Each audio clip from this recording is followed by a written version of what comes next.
The Boy Who Became a Stone. One day, a little boy named Elonen sat out in the yard making a bird snare, and as he worked, a little bird called to him, "Tik tik loden, come and catch me." "I am making a snare for you," said the boy. But the bird continued to call until the snare was finished. Then Elonen ran and threw the snare over the bird and caught it, and he put it in a jar in his house while he went with the other boys to swim.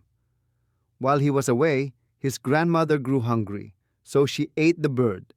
And when Elonen returned and found that his bird was gone, he was so sad that he wished he might go away and never come back.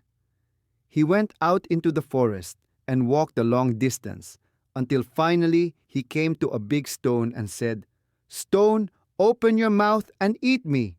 And the stone opened its mouth and swallowed the boy.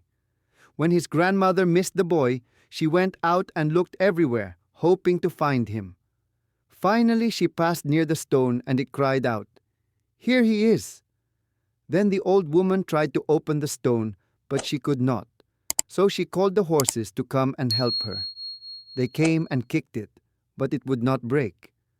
Then she called the carabao, and they hooked it, but they only broke their horns. She called the chickens, which pecked it, and the thunder, which shook it, but nothing could open it, and she had to go home without the boy who became a stone.